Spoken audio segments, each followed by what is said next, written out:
Hello riders, तो welcome back to the channel. इस कहानी की शुरुआत में हम हमारे मेन लीड जाओलिन को देख पाते, जो कि एक जगह पर पानी में बैठा हुआ था। तभी आसमान से एक लड़की आकर उसकी गोद में गिर जाती है और यही हमारी फीमेल लीड टैंग है। तभी हमें टैंग के पास्ट के विजन दिखाए जाते हैं। दरअसल उसकी रियल वर्ल्ड के अंदर 100 बिलियन की लॉटरी लगी थी, जिससे वो काफी ज्यादा खुश हो गई थी। लेकिन वो रोड पर थी, इस वजह से वो कार को देख नहीं पाती और कार आकर उसे उड़ा देती है। अब रियल टाइम में उसे किसी की वॉइस सुनाई देती है। ये बिल्कुल एक एआई जैसी वॉइस थी, जो कि उससे कह रही थी कि तुम अब इस नोबेल के अंदर आ चुकी हो। अगर तुम्हें यहाँ से बाहर जाना है तो तुम्हें जाओलिन मारेगा, तभी तुम यहाँ से बाहर जा सकती हो। दरअसल जाओलिन एक बहुत ही ज्यादा डेंजरस बंदा था। जो भी लड़की उसके पास आती थी वो उसे बहुत ही ज्यादा डेंजरस सजा दिया करता था। अब टैंग यही सोच कर कि ये बंदा तो मुझे बड़ी आसानी से मार देगा, तो इसमें बड़ी बात क्या ही है, यही सोचकर वो तो जाओलिन को टच करने लग जाती है। जाओलिन एक बार तो उससे कहता है कि तुम मुझे टच कैसे कर सकती हो। टैंग कहती कि अच्छा तुम्हें गुस्सा आ रहा है, तुम मुझे मारो, जल्दी से मार दो मुझे। लिन जाओ तो कम्प्लीटली शॉक था, आखिर मैं इसे क्यों ही मारूं, आखिर ये मरना क्यों जाती है, इतना कम नहीं था। टैंग सोचती है टच करने पर नहीं मार रहा तो किस करने पर तो मार ही देगा ना, तो वो तो तुरंत ही उसे किस कर लेती है और कहती कि अब तो तुम मुझे मारोगे ना। जाओलिन अपने गार्ड से कहता है कि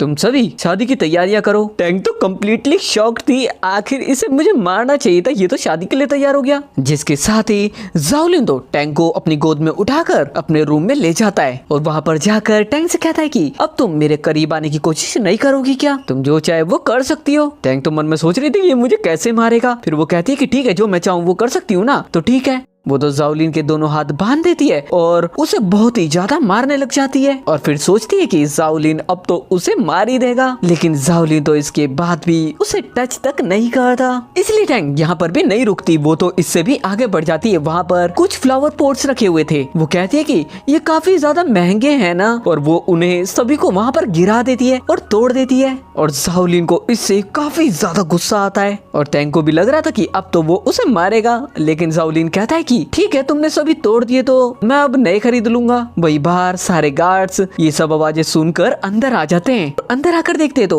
वहाँ पर चारों तरफ बहुत ही ज्यादा सामान टूटा हुआ था। गार्ड्स को तो ऐसा लग रहा था कि टैंग ने जाओलिन के ऊपर कोई तो मैजिक किया है, जिसकी वजह से वो उसके कंट्रोल में है, लेकिन ऐसा तो कुछ भी नहीं था। इसके साथ ही जाओलिन टैंग को मारता तो नहीं है, लेकिन वो उसके पैर पर एक चोट का निशान देखता है, जिसके ऊपर वो दवाई लगाने लग जाता है। लेकिन टैंग तो लगातार उससे कह रही थी कि जाओलिन तुम तो बहुत ज्यादा गुस्सा हो गए ना, तो मुझे मारते क्यों नहीं हो, तुम अपना गुस्सा शांत करने के लिए मुझे मारो ना। लेकिन जाओलिन टैंग को मारता नहीं है, वो तो उसके करीब आकर उसके गले पर बाइट करने लग जाता है। और इस दौरान टैंग मैजिक से एक हेयर पिन अपने हाथ में लेकर आ जाती है और वो उससे जाओलिन को मारने वाली थी। लेकिन तभी अचानक से वो एआई वॉइस उसे रोक देती है और कहती है कि अगर तुमने जाओलिन को मारा तो तुम हमेशा के लिए यहीं पर बंद रह जाओगी, यानी कि इस नोवेल के अंदर।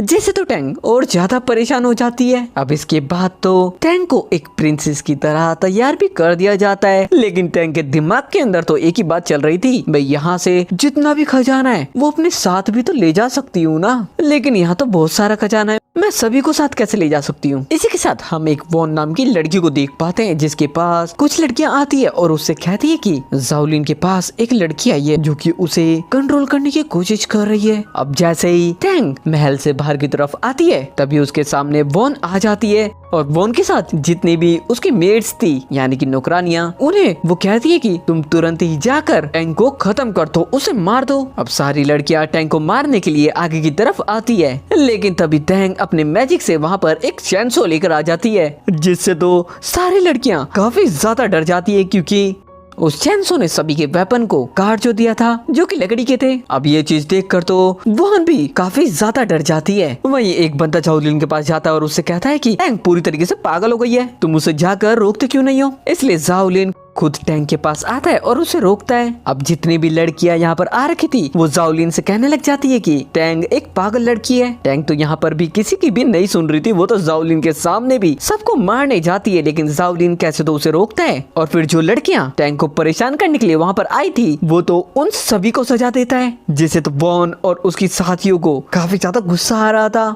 अब इसके बाद हम रात का सीन देख पाते हैं। जैसे ही टैंग उसके रूम में आती है वो वहाँ पर जाओलिन को देख पाती है जिसके हाथ में एक चाबुक था और वो तो उसी की तरफ बढ़ रहा था। टैंग को ऐसा लग रहा था कि अब वो उसे आकर मारेगा, लेकिन वो तो अपना चाबुक टैंग को दे देता है और उससे कहता है कि अब तुम मुझे मार सकती हो। लेकिन टैंग तो जाओलिन को मारती नहीं है और उससे कहती है कि मैं हमेशा तुम्हें मारती थोड़ी ना रहूंगी। वो तो मैजिक से वहाँ पर नूडल्स लेकर आती है और नूडल्स खाने लग जाती है। और इतना कम नहीं था, वो नूडल्स खाने के बाद मैजिक से एक नोवेल लाकर भी पढ़ने लग जाती है। और हम जाओलिन को देख पाते हैं जो कि दूर बैठा बैठा टैंग को देखे जा रहा था और वो भी काफी ज्यादा प्यार से। लेकिन तभी टैंग को उस एआई की वॉइस आती है जो कि उससे कह रही थी कि जाओलिन तुम्हारी तरफ 3% अट्रैक्ट हो चुका है जो कि तुम्हारे मरने के चांसेस को कम कर रहा है। जिसे सोच कर ही टैंग तो काफी ज्यादा परेशान हो जाती है और कहने लग जाती है कि ये दिन कब खत्म होगा। अब नेक्स्ट डे महल की बहुत सारी मेट्स को अपने पास बुलाती है और उन सभी से कहने लग जाती है कि आखिर जाओलिन तुम सब में से किसको सबसे ज्यादा पसंद करता है, मुझे बताओ। अब यहाँ पर कुछ मेट्स कहने लग जाती है कि जाओलिन कई बारी मेरे साथ गया है, मैं काफी ज्यादा उसके पास रही हूँ और मुझे लगता है वो मुझे ही पसंद करता है। तभी दूसरी मेट कहती है कि एक बारी मैं उसके साथ रात को गई थी स्टार्स देखने के लिए, तो मुझे भी ऐसा लगता है कि वो मुझे भी पसंद करता है। ऐसे ही सब मेट्स अपनी अपनी बातें बताने लग जाती है और फिर इतना कम नहीं था, थोड़ी देर में ये मेट्स तो आपस में लड़ने लग जाती है एक दूसरे से। लेकिन कैसे तो टैंग इन सबको रोकती है और फिर सभी से कहती है कि आपस में लड़ने से अच्छा है कि मैं ही सबको खत्म कर दूं। और वो वहाँ पर अपनी चैनसो लेकर आ जाती है और इन सभी मेट्स की तरफ बढ़ने लग जाती है, जिससे तो सारी मेट्स काफी ज्यादा डर जाती हैं और सोचती है कि ये टैंग बिल्कुल पागल है। लेकिन जब वो सभी मेट्स को मारने के लिए जा रही थी तभी सारी मेट्स सच्चाई बोलने लग जाती है कि हम तो कभी जाओलिन के करीब तक नहीं गए, उसे सही से देखा भी नहीं और यही सच बात है। अब टैंग मेट से ये सब चीजें बोल ही रही थी कि तभी यहाँ पर एक बंदा आता है और वो टैंग से कहता है कि आज रात क्वीन ने तुम्हें अपने पास बुलाया है। जिसके साथ ही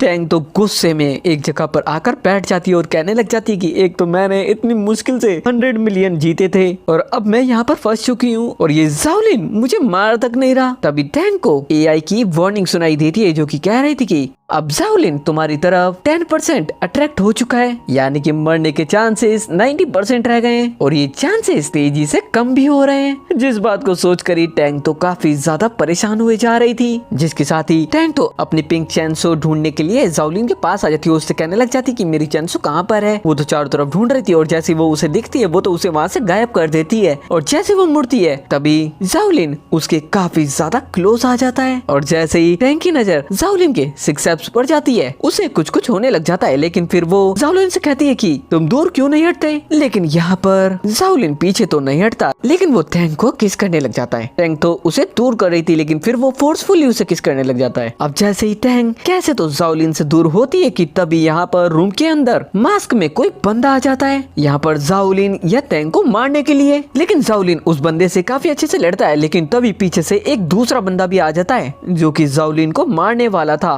लेकिन ये टैंग देख लेती है और जाओलिन के आगे आ जाती है, जिससे वो स्वॉर्ड उसे लग जाती है। अब जाओलिन उस दूसरे बंदे को मारने के बाद टैंग को पकड़ता है और उससे कहता है कि तुम ठीक हो जाओगी। लेकिन टैंग तो जाओलिन से कह रही थी कि अब मैं जब मर ही रही हूँ तो मुझे मार क्यों नहीं देते, ये लो तलवार और जल्दी से मुझे मार दो। लेकिन जाओलिन उसे कैसे ही मार सकता था, वो तो उससे प्यार करने लगा था, इस वजह से वो तो उसकी काफी ज्यादा केयर करता है। जिसके बाद काफी सारे एंशिएंट डॉक्टर्स उसका इलाज करते हैं, उसे ठीक करते हैं। अब थोड़े दिनों बाद जब टैंग को होश आता है तो वो उसके सामने काफी सारे लोगों को देख पाती है और कहती है कि इतने सारे लोग यहाँ पर क्या कर रहे हैं। तो टैंग कहता है कि तुमने मुझे बचाया है, इसलिए ये लोग तुम्हारी रिस्पेक्ट के लिए यहाँ पर आ रखे हैं। और सभी कह रहे थे कि हमारी प्रिंसेस काफी ज्यादा महान है, उसने जाओलिन को प्रोटेक्ट करा है, जाओलिन को प्रोटेक्ट करा है, यानी कि यहाँ के पूरे राज्य को प्रोटेक्ट करा है। अगर वो ऐसा नहीं करती तो और भी लोग आकर इस राज्य को खत्म कर सकते थे, यानी कि सभी लोग मारे जा सकते थे। इस वजह से सभी को ऐसा लगता है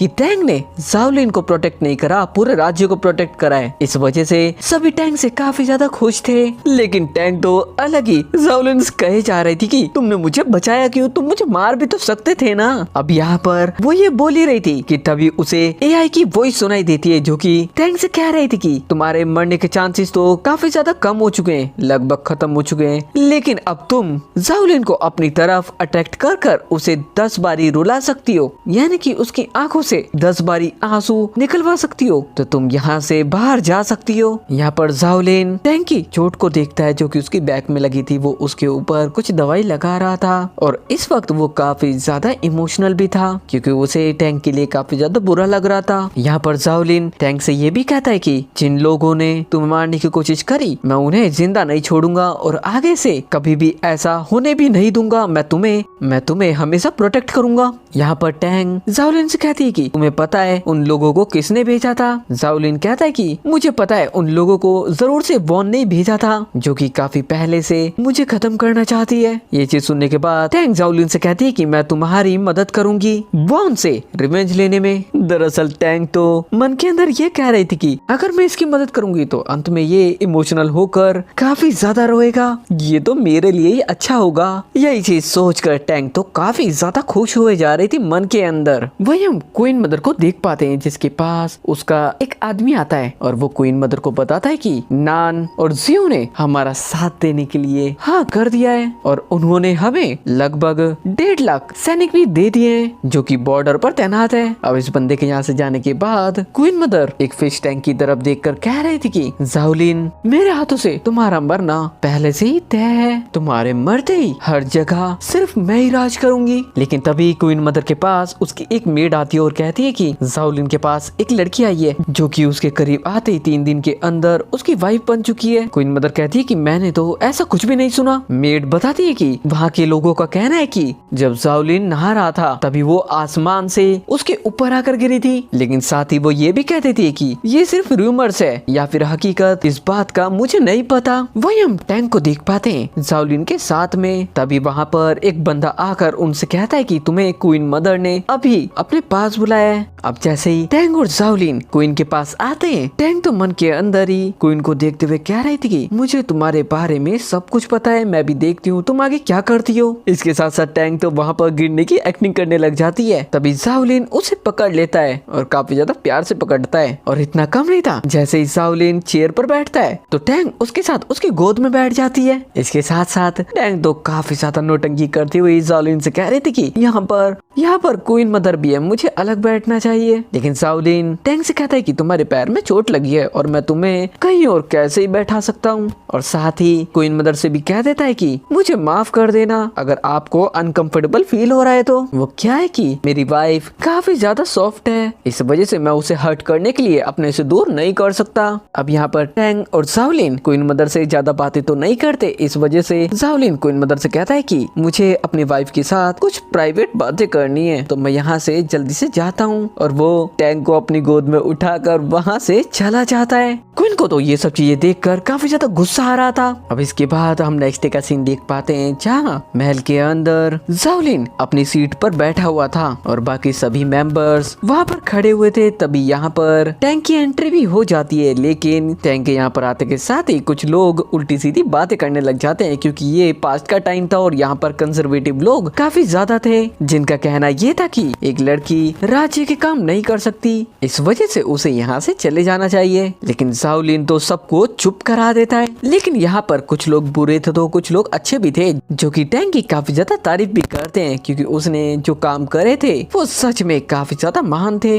इतना कम नहीं था, यहाँ पर टैंक तो सभी को पोइट्री भी सुनाने लग जाती है। वहीं क्वीन की मेड उसके पास जाकर उसे कहती है कि गोल्डन पैलेस के अंदर जो जाओलिन की वाइफ है वो पोइट्री सुना रही है। ये चीज सुनने के बाद तो क्वीन मदर तुरंत ही वहाँ पर पहुंच जाती है और जाओलिन से कहती है कि तुम्हारी वाइफ का यहाँ पर कोई भी काम नहीं होना चाहिए। लेकिन टैंक तो यहाँ पर नौटंकी करते हुए कहने लग जाती है कि मेरे हस्बैंड ने मुझे यहाँ पर बुलाया था और उनको ही थोड़ी सी पोइट्री सुननी थी। और साथ ही जाओलिन से कहती कि जाओलिन तुम्हें पोइट्री सुननी थी ना? तो जाओलिन कहता है कि हाँ मुझे पोइट्री सुननी थी। अब यहाँ पर टैंक पोइट्री के थ्रू जाओलिन को जब से वो यहाँ पर आई थी तब से अब तक की पूरी कहानी बताने लग जाती है, जो चीज यहाँ पर खड़े थोड़े बहुत लोगों को अच्छी लगती है और कुछ लोगों को बेकार भी, क्योंकि ये सब बातें उनके पीओवी से यहाँ पर नहीं होनी चाहिए थी। इस वजह से उन दोनों ग्रुप्स में लड़ाई होने लग जाती है। एक ग्रुप कह रहा था कि टैंक अच्छा काम कर रही है, लेकिन एक ग्रुप कह रहा था कि टैंक जो कर रही है वो यहाँ पर एक अच्छी बात नहीं है, क्योंकि ये वाला ग्रुप कंजर्वेटिव था। जो कि लड़कियों को आगे बढ़ता हुआ नहीं देख सकता था। यहाँ पर जाओलिन को टैंक की पोएट्री इतनी ज्यादा अच्छी लगती है कि उसकी आंखों से तो आंसू आने लग जाते हैं। पहले टैंक को ऐसा लगता है कि जाओलिन नौटंकी करता हुआ रो रहा है, लेकिन जैसे ही एआई की वॉइस उससे कहती है कि पहला टीयर कंप्लीट हो चुका है, यानी कि एक आंसू कंप्लीट हो चुका है, जिसे सुनकर वो समझ जाती है कि जाओलिन ये सब दिल से फील कर रहा है। अब जितने भी लोग यहाँ पर टैंक के अगेंस्ट में थे उन सभी को यहाँ से निकाल दिया जाता है। तभी टैंक यहाँ पर उस ग्रुप के पास आती है जो कि टैंक को सपोर्ट कर रहे थे अच्छा अच्छा बोलकर, लेकिन टैंक अब देखना चाहते थे कि वो लोग कितने अच्छे हैं और कितने बुरे हैं। तभी जो बंदा यहाँ पर सबसे ज्यादा खुश हो रहा था, टैंक उसके पास जाती है और उससे कहती है कि तुम्हें क्या लगता है तुमने जो किया उसके बारे में? मुझे कुछ नहीं पता। तुमने 1 लाख युआन का जो घोटाला करा है मुझे उसके बारे में अच्छे से पता है, और साथ ही पिछले महीने तुमने एक लड़की को भी छेड़ा था, क्या तुम इसके बारे में भूल गए? लेकिन इतना सब होने के बाद भी वो बंदा तो माफी तक नहीं मांगता।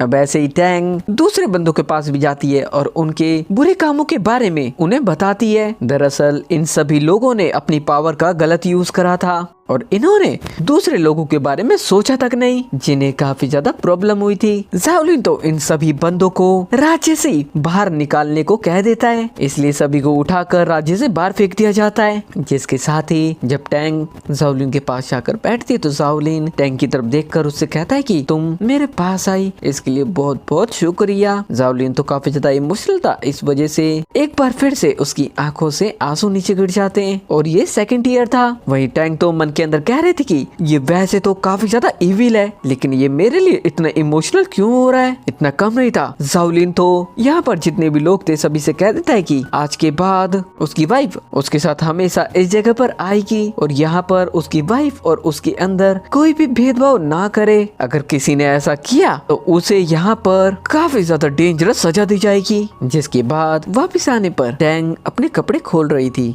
जाओलिन टैंग से कहता है कि आज रात तुम मेरे साथ क्यों नहीं सोती? तो टैंग जाओलिन से कहती है कि हम दोनों तो बस नाटक कर रहे हैं ना, फिर हम क्लोज क्यों आए? जाओलिन तो आगे कुछ कहता नहीं है, बल्कि टैंग को किस करने लग जाता है। जिसके साथ ही किस करते करते ही दोनों तो बहुत ज्यादा ही क्लोज आ जाते हैं। अब नेक्स्ट डे महल के अंदर आने के बाद दोबारा से टैंग उन सभी लोगों से पूछती है कि अब तुम सभी का काम कैसा चल रहा है? एक बंदा तो फिर से यहाँ पर झूठ बोलने की कोशिश करता है और वहाँ पर कितनी खेती हुई इसके बारे में भी सही से नहीं बताता। जिसके बाद टैंग सभी को वार्निंग देते हुए कहती कि अगर अगली बार किसी ने भी गलत काम करे तो तुम जानते हो तुम्हारे साथ क्या होगा। वही हम जाओलिन को देख पाते हैं जो कि अपने मन के अंदर ही कह रहा था कि मैंने कभी भी नहीं सोचा था कि यहाँ पर इतने सारे लोग मुझसे झूठ बोलते हैं, और साथ ही कह रहा था कि टैंग तुम वाकई में सबसे ज्यादा अलग हो, तुम्हारे जैसा मेरी जिंदगी में कभी भी कोई भी नहीं आया। यही सोचते हुए उसकी आंखों से एक और आंसू बह जाता है, जिसे वो एआई टैंग को बता देती है। टैंग तो खुश होती है कि वो जल्दी से जल्दी अब अपनी असली दुनिया में पहुंच जाएगी। अब रात को जब टैंग जाओलिन की गोद में लेटी हुई थी तो जाओलिन उससे कह रहा था कि मैं बहुत ज्यादा लकी हूँ कि तुम मुझे मिली। अब फिर से जाओलिन यहाँ पर इमोशनल था, इस वजह से उसका तो एक और आंसू बह जाता है। जाओलिन तो काफी ज्यादा इमोशनल था, लेकिन टैंग तो काफी ज्यादा खुश थी क्योंकि उसे तो अपनी दुनिया में जाना था ना। टैंग तो खड़ी होती है और जाओलिन से कहती है कि जब हम दोनों का प्लान अच्छे से जा रहा है तो हम बारबेक्यू पार्टी क्यों नहीं करते। जिसके साथ ही वो कहीं जाती है और जब वो आती है तो वो जाओलिन को देख पाती है जिसने बारबेक्यू पहले से ही रेडी कर लिए थे, वो भी फ्यूचरिस्टिक तरीके से। टैंग तो कम्प्लीटली शॉक थी कि आखिर जाओलिन को ये सब चीजें कैसे आती है, क्योंकि पास्ट में इसके बारे में किसी को कुछ भी नहीं पता। टैंग जाओलिन से पूछती भी है कि आखिर तुम्हें ये सब चीजें करना कैसे आता है, लेकिन जाओलिन उसे कुछ बताता तो नहीं है। लेकिन तभी वो उसे एक मिल्क टी देता है। टैंग तो मन के अंदर कहती है कि ये तो पर्ल मिल्क टी है, जाओलिन को ये बनाना कैसे आया, क्योंकि इसके बारे में तो यहाँ पर किसी को नहीं पता। टैंग जाओलिन से पूछती भी है कि जो तुमने बनाया है उसका तुम्हें नाम पता भी है। तो जाओलिन कहता है कि ये पर्ल मिल्क टी है। टैंग तो सोच में पड़ जाती है और जब वो रात को सो रही थी तो वो तो सोचे जा रही थी कि कहीं जाओलिन फ्यूचर से तो यहाँ पर नहीं आया ना। अब इतना कम नहीं था, मॉर्निंग उठने के बाद टैंग तो वहाँ पर तेजी से म्यूजिक चलाकर डांस करने लग जाती है। और जब जाओलिन उठकर उसके पास आता है तो टैंग उसे स्पीकर दिखाते हुए कहती है कि तुम्हें स्पीकर के बारे में पता तो होगा ना। जाओलिन कहता है कि मैंने तो पहली बार ये चीज देखी है, मुझे इसके बारे में कुछ भी नहीं पता। इतना कम नहीं था, टैंग तो जाओलिन को अपने साथ डांस करवाने लग जाती है। लेकिन इसके साथ साथ टैंग तो यहाँ पर मन के अंदर सोच रही थी कि अगर इसने कभी म्यूजिक सुना ही नहीं है तो इसका मतलब इसने टाइम ट्रेवल तो बिल्कुल भी नहीं करा। क्या ये सच है? के बाद जाओलिन टैंग टैंक की आंखों के आगे अपना हाथ लगाकर उसे एक जगह पर ले जाता है और कहता है कि तुम्हारे लिए एक सरप्राइज है। और जब वो हाथ हटाता है तो टैंक के सामने एक झूला था जो कि टैंक को काफी ज्यादा पसंद भी आता है और वो उसके ऊपर काफी ज्यादा एंजॉय भी करती है। लेकिन ये सब चीजें दूर खड़ी वॉन उसे बिल्कुल अच्छी नहीं लगती और साथ ही उसकी मेड को भी, इसलिए वॉन से रुका नहीं जाता और वो सीधा उस जगह पर आ जाती है। और जैसे ही वो उस जगह पर आकर जाओलिन से कुछ बोलने वाली होती है कि तभी टैंक तो उसे एक जोरदार किक मारकर दूर बुड़का देती है। दरअसल वॉन भी इस झूले पर बैठने के लिए आई थी, लेकिन उसके इंटेंशन सही होते फिर भी सही बात थी, लेकिन उसके इंटेंशन तो बहुत ज्यादा गलत थे। अब इस वजह से जाओलिन वॉन को और उसकी मेट्स को अपने पास बुलाता है और उन सभी से कहता है कि तुम सभी को मैं एक काम बताने वाला हूँ, तुम सभी को वो काम करना पड़ेगा। जाओलिन यहाँ पर वॉन से कहता है कि तुम यहाँ से जाकर एक जगह की सफाई कर दो और जाओलिन तो टैंक को लेकर यहाँ से चला जाता है, जिससे वॉन को और उसकी मेट्स को काफी ज्यादा गुस्सा आ रहा था। इस वजह से वॉन सीधा मदर क्वीन के पास जाती है और उससे कहने लग जाती है कि जाओलिन की वाइफ काफी ज्यादा बुरी है, जबकि इसे खुद के बारे में नहीं पता था। इतना कम नहीं था, तभी मदर क्वीन की मेड उससे कहती है कि मैंने हमारे कुछ साथियों को उनकी महल में भेजा था, जिससे मुझे पता चला है कि वहाँ जाओलिन की वाइफ ने बहुत सारे रूल्स में चेंजेस करे। क्वीन मदर कहती है कि 3 दिन के अंदर एक बर्थडे पार्टी है जिसके अंदर मैं उसे बताती हूँ, और फिर वो दिन भी आ जाता है। अब यहाँ पर आते के साथ ही टैंक को गिराने की कोशिश करती है, लेकिन टैंक तो गिरते हुए सीधा जाओलिन के पास चले जाती है। अब यहाँ पर वॉन मन के अंदर कहती है कि इस टैंक की तो मैं यहाँ पर काफी ज्यादा इंसल्ट करने वाली हूँ। फिर वो टैंक से कहती है कि तुम यहाँ पर डांस कर कर क्यों नहीं दिखाती। दरअसल वॉन को लग रहा था कि टैंक को डांस करना नहीं आता, लेकिन तभी टैंक तो वहाँ पर एक बड़ा सा स्पीकर लेकर आ जाती है जो कि यहाँ के लोगों ने पहली बार देखा था।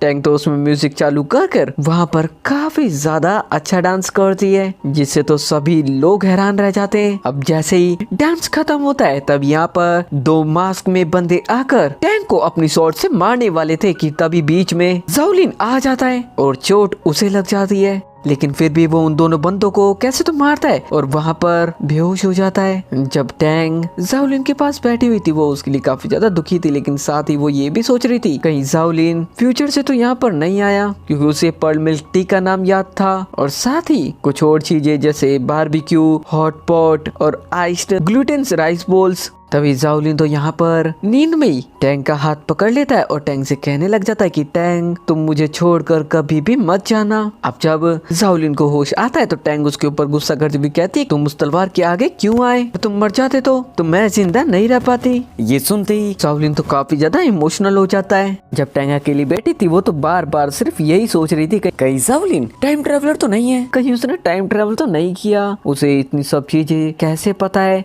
और टैंग ने उससे नींद में ये भी पूछा था कि उसके मोबाइल का पासवर्ड क्या है, तो उसने ये भी बता दिया था कि 17 मई। लेकिन फिर वो सोचती है कहीं ये सब मैं सोई नहीं, इस वजह से मुझे इल्यूजन तो नहीं हो रहे। इसके बाद वो महल के अंदर आती है तो वहाँ पर एक बंदा आया हुआ था जो कि टैंग के लिए एक गिफ्ट लाया हुआ था। जब टैंग उस गिफ्ट को देखती है तो वो वहाँ पर एक लेटर को भी देख पाती है और उस छोटे से लेटर में लिखा हुआ था कि वो बंदा टैंग से अकेले में मिलना चाहता है। इस वजह से टैंग भी अकेले में उससे मिलने के लिए जाती है। जब टैंग उस बंदे से मिलने के लिए आती है तो वो बंदा अपने दोनों हाथ जोड़कर पहले तो टैंग को रिस्पेक्ट देता है और उसके साथ ही बताता है कि पिछली बार जब तुम मारी गई थी तब जाओलिन पूरी तरह से पागल हो गया था। टैंग तो कम्प्लीटली शॉक थी और कहती है कि क्या मेरा रिबॉर्न हुआ है। साथ ही टैंग कहती है कि मुझे जाओलिन से इस बारे में बात करनी है और वो उसे ढूंढने के लिए महल के अंदर आ जाती है और हर तरफ जाओलिन को ढूंढने लग जाती है, उसे आवाजें लगाती है कि तभी उसका हाथ एक जगह पर लगता है और एक सीक्रेट दरवाजा ओपन हो जाता है और वो जैसे ही उसके अंदर जाती है तो वहाँ पर वो बहुत सारी फ्यूचरिस्टिक चीजें देख पाती है और अपनी फ्यूचर वाली फोटोज भी देख पाती है और वहाँ पर उसकी फ्यूचर की वीडियोस भी चल रही थी। टैंग को तो कुछ भी समझ में नहीं आ रहा था आखिर ये सब कैसे हो सकता है। तभी जाओलिन टैंग के पास आता है और वो टैंग से कहता है कि इस बार मैं तुम्हें तुम्हारे घर पर कैसे भी पहुंचा दूंगा, यानी कि तुम्हारी दुनिया में। और जब वो ये सब चीजें कह रहा था तो उसका 6 टीयर भी उसकी आंखों से निकल जाता है। अब बस 4 टीयर्स बचे थे, जिसके साथ साथ जाओलिन यहाँ पर टैंग को ये भी बताता है कि तुम पिछली बार की तरह ही आसमान से मेरे ऊपर गिरी और तुमने मुझसे कहा कि तुम मुझे मार दो, और मैंने सोचा कि कोई खुद को मारने के लिए कैसे कह सकता है, शायद तुम किसी बात से दुखी होगी, इस वजह से मुझे तुम बाकियों से अलग लगी और सबसे अच्छी भी, और वाकई में तुम सबसे अलग थी और अलग हो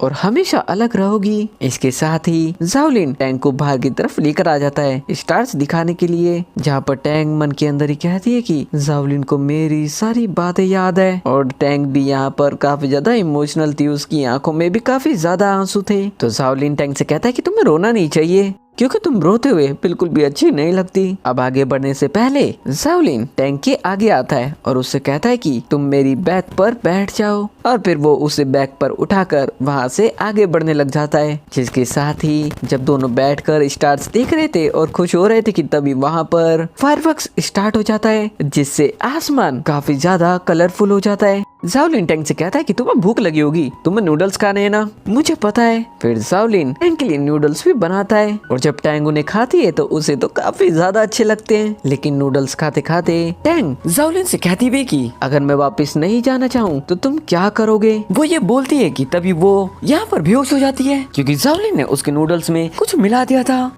क्योंकि जाओलिन कैसे भी टैंग को उसकी दुनिया में पहुंचाना चाहता था। जिसके साथ ही हम क्वीन मदर को देख पाते हैं जो कि काफी ज्यादा खुश हो रही थी। क्वीन मदर जाओलिन को अपने पास बुलाती है। जाओलिन जानता था कि क्वीन मदर उसे मरवाना चाहती है, लेकिन ये जानते हुए भी कि क्वीन मदर कहती है कि मैं जानती हूँ तुम्हारे अंदर काफी ज्यादा हिम्मत है, इस वजह से तुम यहाँ पर आ गए हो, लेकिन तुम यहाँ से जिंदा वापस नहीं जाओगे। क्वीन मदर तो यहाँ पर जाओलिन को मारने की पूरी कोशिश करती है।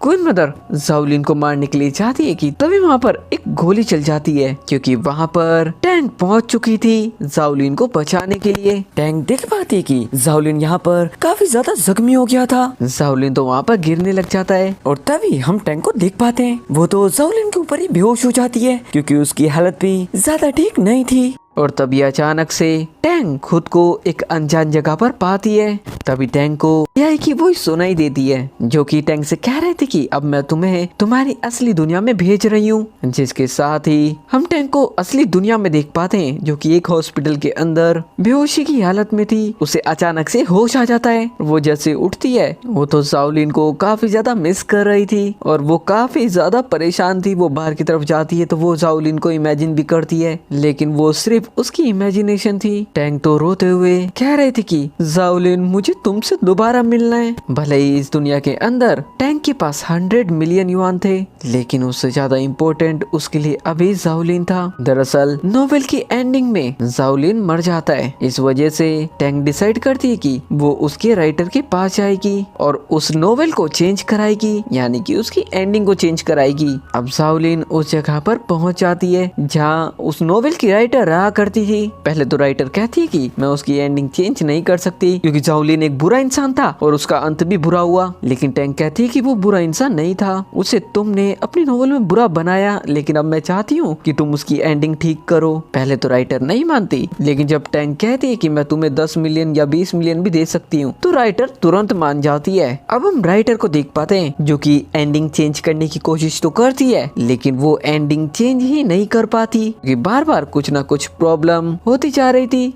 लेकिन बाहर आने पर टैंग खुद से कहती है कि मुझे खुद पर यकीन है, मैं कैसे भी जाओलिन को बचा लूंगी और इस नोवेल को बदल दूंगी, मैं सब कुछ ठीक कर दूंगी। और ये चीज कहकर वो एक दीवार की तरफ बढ़ती है और वहाँ से वो गायब हो जाती है। और वहीं हम नोवेल के अंदर देख पाते हैं जहाँ जाओलिन इस बार भी पानी के अंदर नहा रहा था कि तभी आसमान से फिर से टैंग उसके पास गिरती है और इस बार टैंग जाओलिन से कहती है कि इस बार तुम नाटक मत करो, तुम्हें सब कुछ याद है, मुझे सब पता है। पिछली बार यहाँ पर एक प्लेग फैला था और इसमें काफी लोगों को नुकसान भी हुआ था, लेकिन इस बार टैंग अपने साथ कुछ मास्क और कुछ वैक्सीन लेकर आई हुई थी जो कि वो यहाँ पर लोगों में बांट देती है, जिससे तो यहाँ पर बहुत सारे लोग काफी ज्यादा खुश हो जाते हैं कि कोई तो उनकी मदद कर रहा है। अब जब टैंग जाओलिन के पास थी तो वो जाओलिन से कहती है कि मैं तुम्हारे साथ रहना चाहती हूँ। जाओलिन टैंग से कहता है कि तुम अपनी दुनिया में क्यों नहीं जाना चाहती, तो टैंग कहती है कि मैं तुम्हारे साथ रहना चाहती हूँ। फिर टैंग जाओलिन से कहती है कि क्या तुम मेरे साथ असली दुनिया में चलोगे, जिसके लिए जाओलिन मान जाता है क्योंकि वो चाहता था कि टैंग अपनी दुनिया में भी जाए और खुश भी रहे। जिसके बाद दोनों रियल वर्ल्ड में आ जाते हैं और हम दोनों की शादी का सीन देख पाते हैं जहाँ दोनों एक दूसरे को रिंग पहनाते हैं और एक दूसरे को किस करते हैं और दोनों ही काफी ज्यादा हैप्पी थे। और इसी के साथ इस ड्रामा की हैप्पी एंडिंग हो जाती है। तो चैनल से पहले चैनल को सब्सक्राइब, वीडियो को शेयर जोर से कर देना।